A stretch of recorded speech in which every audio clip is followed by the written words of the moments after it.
Guys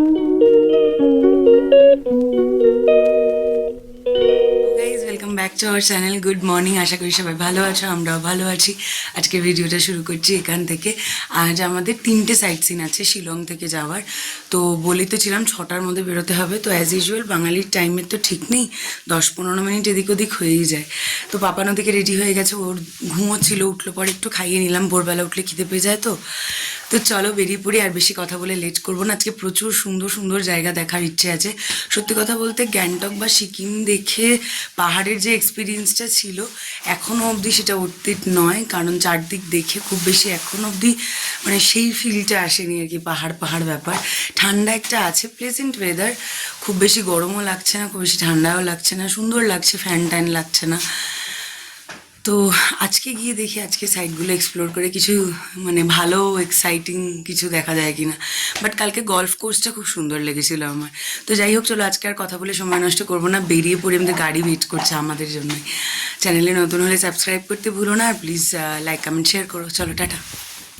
তো এই হচ্ছে সকালবেলার ভিডিও। আমি তো বলেইছিলাম আগের ভিডিওতে যে প্রচণ্ড রোদ উঠছে সকাল থেকে, আর দেখো আকাশ একদম ঝকঝক করছে, মনে হচ্ছে মানে মেঘের লেশ মাত্র নেই আর কি।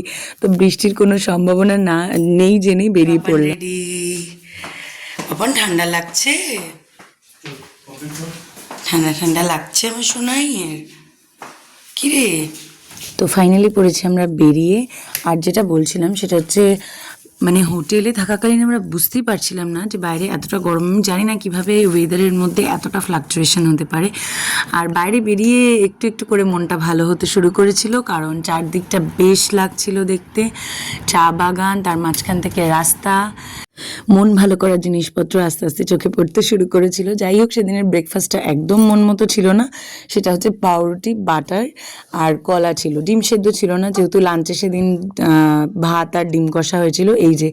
এইটা দেখার জন্যই হয়তো আমরা গিয়েছিলাম মেঘালয়, যেরকম ভিডিওতে দেখেছিলাম। আমি হয়তো ফোনে ছিলাম, এটা দেখতে গিয়েছিলাম মেঘালয়। আসলে যত দামি গ্যাজেটই তোমার কাছে থাকুক না কেন, সে ফোন হোক ক্যামেরা হোক, তুমি সৎ চোখে যেটা দেখে আসবে সেটা কখনোই মানে ফোনে দেখে কুলাতে পারবে না আর কি, আমার অ্যাটলিস্ট তাই মনে হয়। তো এই যে ডাউকি দেখা যাচ্ছে, এখানেই এটা আমাদের ফার্স্ট ডেস্টিনেশন আজকে। রোদ গরম নিয়ে আর কি বলবো, ডাউকি আসলে অনেকটা নিচে নেমে যেতে হয়েছিল আমাদের, ভেতরে এন্ট্রান্স এটাই ছিল, তো এর ভেতর দিয়ে গিয়ে আমাদের যেতে হয়েছিল নিচে। তো ডাউকিতে বোটিং না করলে দেখবার মতো সেরকম একটা কিছু নেই, দূর থেকে দেখে ভালোই লাগবে। এই যে দূরে যেটা দেখা যাচ্ছে সেটা হচ্ছে বাংলাদেশ বর্ডার।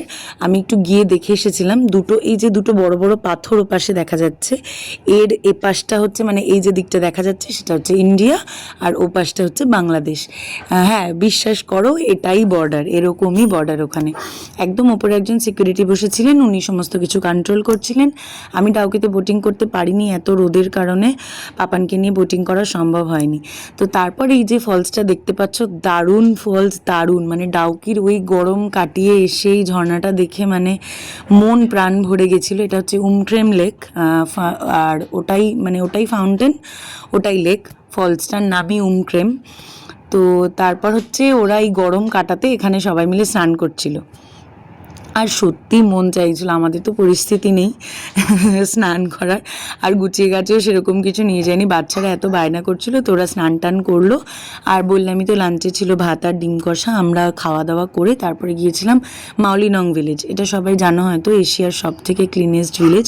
আর সত্যি তাই মনে হচ্ছিল, রাস্তায় হাঁটা শোয়া খাওয়াও যাবে এমনকি, এতটাই পরিষ্কার ছিল। যদিও বা ওটা আমি একটু মানে হয়তো বা মনে হবে বাড়িয়ে বললাম, বাট সামনে থেকে দেখলে বুঝতে পারবে একটা ছোট পাথরের কোনো কণাও নেই রাস্তায়, এরকম একটা ব্যাপার। রাস্তাঘাট অনেক বেশি পরিষ্কার, মনেই হচ্ছে না এত মানুষজন চলাচল করছে। একটু ভেতরের রাস্তা যেখানে হোমস্টেগুলো আছে, এখানে লোকে স্টে করে। এটা হচ্ছে কলসপত্রী গাছ, ঢুকেই আমাদের চোখে পড়েছিল, আগে সেভাবে কখনো চোখে পড়েনি, তো পড়লো বলে দেখলাম। আর এখানে ট্রি হাউসও ছিল আর হোমস্টেও ছিল অনেক। এখানে লোকে এসে থাকেন সম্ভবত। তো আমাদের সেরকম কোনো প্ল্যান ছিল না, আমরা পুরো ভিলেজটা ঘুরে ঘুরে দেখেছিলাম। আর চারদিকে ফুল গাছ, রোদ গরম ছিল ঠিকই, বাট এটার প্রাকৃতিক শোভা একদম আলাদাই রকম। এত সবুজের ভেতর নানান পাহাড়ি ফুল, মানে একদম মন প্রাণ শুধিয়ে যাচ্ছিল। আর কি বলবো, আমি বলে বোঝাতে পারবো না। এই যে ট্রি হাউসটা, এখানে সম্ভবত স্টে করা যায়। রাতের বেলা কি হয় আমি জানি না, তবে এখানে স্টে করা যায়। এই যে হোমস্টে ছোটো ছোটো, মানে পুরো গ্রামটা জুড়ে ছোটো ছোটো হোমস্টে আছে। এখানে ওনারা মানে নিজেদের বাড়িতেই আর কি থাকতে দেন একরকম হোমস্টেতে। বোনরা ওখানে ছবি তুলছিল, আর পাপান তো দৌড়াদৌড়ি ছোটোছুটির কোনো মানে শেষই নেই। এত খোলা জায়গা পেয়ে ওর মন ভালো হয়ে গেছে। এত পরিষ্কার গ্রাম আমি আগে কখনো দেখিনি, তো একটা ভালো এক্সপিরিয়েন্স হলো। মা এখানে পাপানের সাথে ফটো তোলার জন্য যথেষ্ট পরিমাণে স্ট্রাগল করছে। পাপান অ্যাজ ইউজুয়াল, ও তো ওর মতোই থাকে, ওর ইচ্ছে হলে ও তাকাবে, ফটো তুলবে, না তাহলে তুলবে না।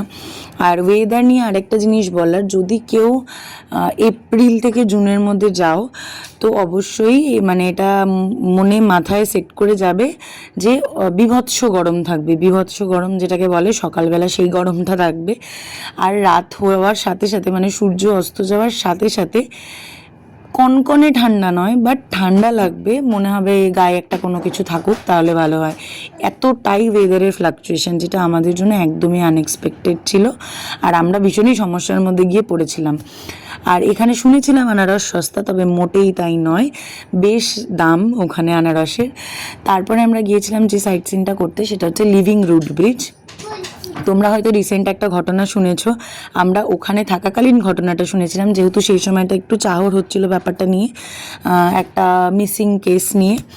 আর আমরাও ওই রাস্তাটা দিয়ে যেতে যেতে একদম মানে আমি প্রচণ্ড ঝিঝি পোকার আওয়াজ, একটা মানে পাশের লোকের কথা শোনা যাবে না, এত ঘন জঙ্গল আর ঝিঝির আওয়াজ। এই জায়গা থেকে কারোর হারিয়ে যাওয়া খুব বেশি অনিশ্চিত কিছু, মানে অবিশ্বাস্য কোনো ব্যাপার নয়, হারিয়ে যেতে পারে। আমরা এই জায়গাটা এসে ভেবেছিলাম আমরা রাস্তা হারিয়ে ফেলেছি, এর ভেতরে কোনো মানে দেখবার মতো কোনো জিনিস এর ভেতর থাকতেই পারে না। আমার তো মনে হচ্ছিলো বাঘ ভাল্লুক বেরিয়ে আসবে জঙ্গল থেকে, গা ছমছম করছিল রীতিমতো। বাট এটা এত স্পুকি হলেও বেশ অ্যাডভেঞ্চার হয়েছে আমাদের এই রাস্তাটা দিয়ে গিয়ে। যাই হোক, এটা আমাদের লাস্ট সাইট সিন ছিল, সেটা হচ্ছে লিভিং রুট ব্রিজ। একটা গাছ ব্রিজ, মানে এমনভাবে ব্রিজটা তৈরি হয়েছে, গাছের শিকড়গুলো মিলে ব্রিজটাকে তৈরি করেছে। আর রাস্তাটা তো দেখতেই পাচ্ছ, কি বলবো, রাস্তার বিষয়ে কিছু বলবার নেই।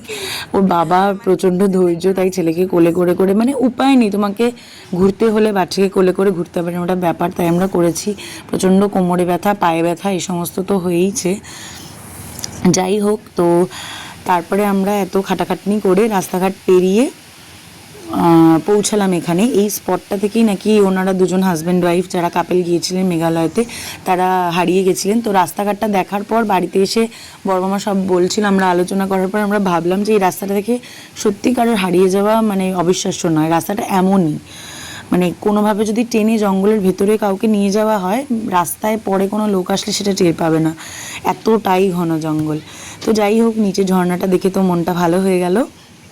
আর এই যে হচ্ছে পুরো ব্রিজটা, বেশ মানে সুন্দর। প্রাকৃতিক জিনিস যে এত সুন্দর হতে পারে মনে হচ্ছে ম্যানমেড একটা জিনিস, বাট তা নয়, এটা গাছের শিকড় থেকেই তৈরি। আর ওখানে দুটো বড় বড় গাছ মিলে এটা তৈরি হয়েছে, বাকি আরও জঙ্গল তো আছেই, দুদিকে দুটো গাছ তার শিকড় মিলে এরকম একটা ব্রিজ তৈরি হয়েছে।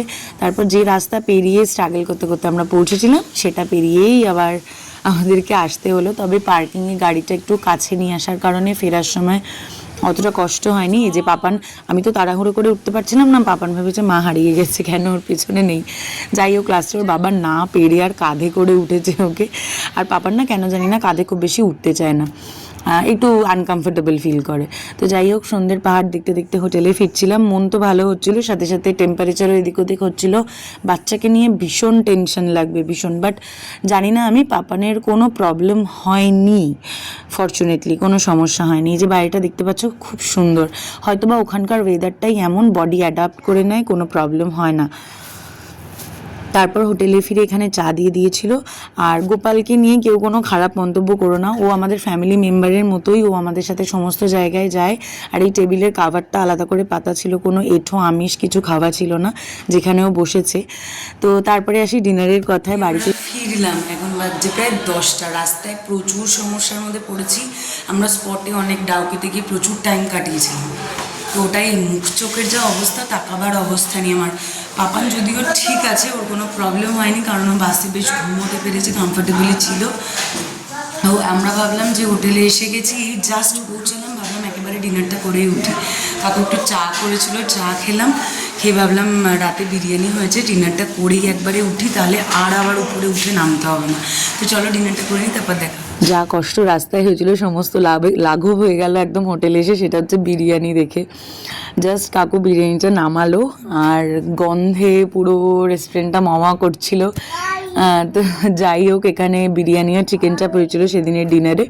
এটা তো আমাদের সবার প্রিয়। আর ভেবো না বিরিয়ানির সাথে বেগুনি খেয়েছি, বেগুনিটা আমাদের সন্ধেবেলার স্ন্যাক্সে খাওয়ার কথা ছিল, চা দিয়ে বেগুনি দিয়ে। তো সন্ধে পৌঁছতে পারিনি, খাওয়াও হয়নি। আমি করলাম রাতে এসে স্নান, এত রাতে কোনো উপায় নেই, প্রত্যেক দিন সকালে উঠে বেরিয়ে যাচ্ছি, কিছুতেই আর মানে ভালো করে সময় নিয়ে স্নান করার হচ্ছে না। এই যে পাপানকে দেখো, ওর এনার্জি এতটুকু লস নেই। আর আজকে সময় না থাকলে দুটো কথা বলি, সেটা হচ্ছে আমি আজকে পাপানের ছোট হাতা জামা কাপড় নিয়ে যেতে ভুলে গেছিলাম। তার জন্য আমি যা মানে ফেস করছি, লাস্টকে জামা কাপড় ছাড়া থাকতে হয়েছে। কারণ আমরা এক্সপেক্টই করিনি মেঘালয়ের ওয়েদার এরকম থাকবে। সকালবেলা 11টার সময়, 11টাও তখন হয়তো বাজেনি, তখন ওয়েদার হচ্ছে 34 ডিগ্রি, আর গরমটা হচ্ছে অসহ্যকর একটা গরম। আর আমি যতদূর জানলাম, মানে যাদের সাথে আমরা এসছি তাদেরও এটা আইডিয়া ছিল না যে এরকম অবস্থা হবে, যার জন্য আমাদের এসি গাড়ি টাড়ি কিছু ছিল না।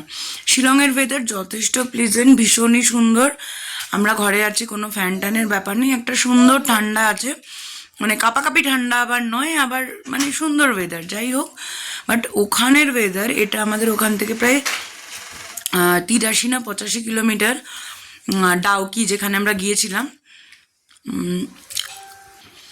তো যার জন্য এমন একটা পরিস্থিতি তৈরি হয়েছে, অত গরমে ওর মতো বাচ্চা, আমার মামার ছেলেও ছোট, ও 2 বছর 2.5 বছর চলছে, মানে ওদের দুজনের এতটা কষ্ট হয়েছে গরমে শুধু।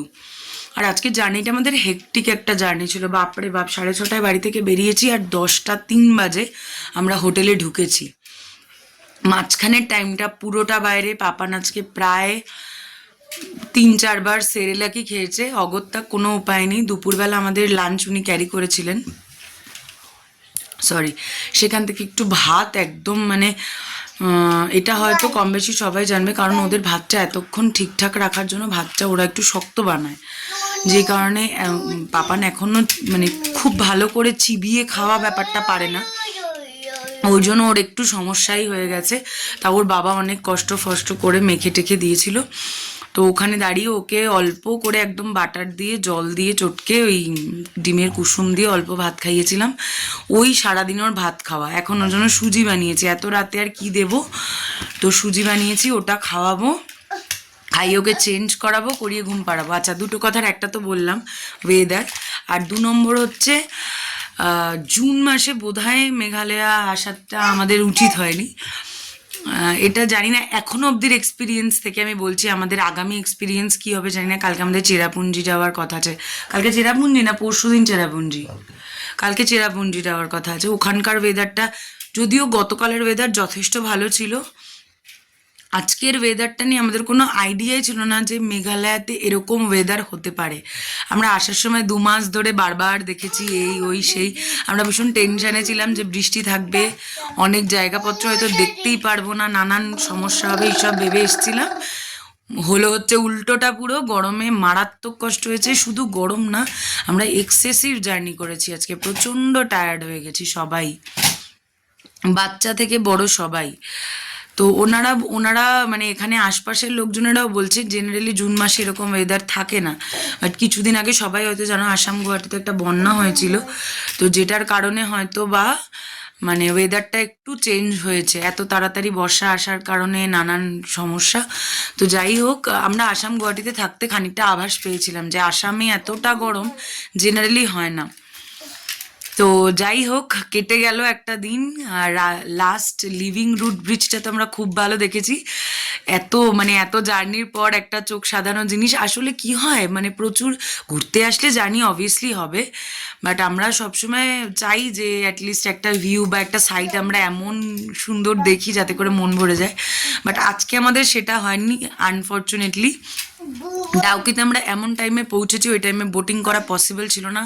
পাপানকে নিয়ে তো নাই, আর ওরা ছাতা খুলতে দিচ্ছিল না, কারণ যারা নৌকোটা চালাবে তাদের একটু সমস্যাই হয়ে যাবে আর কি। বাট আমাদের বাড়ি থেকে ওরা গিয়েছিল, মামা টামারা সবাই, মামা ভাই বোনরা দুটো বোট নিয়ে গিয়েছিল। ওরা ভিউ ভালোই পেয়েছে, বাট যেটা হয়েছে ডাউকির জল ঘোলা হয়ে গেছে, যেটার আমাদের ভয় ছিল আর কি। তো সেরকম কোনো এক্সক্লুসিভ কিছু দেখা যায়নি, বাট ভালো একটা এত বড় লেক ঘুরতে বোটিং করতে তো ভালোই লাগবে। এই যাই হোক, মন্দ ভালো মিলিয়েই সব দিন যাবে। যেমন গতকালটা আমরা খুব ভালো এনজয় করেছিলাম, ওয়েদারটা যেমন ভালো ছিল, পার্কটাও তেমন সুন্দর ছিল, বাচ্চারা খুব এনজয় করেছে।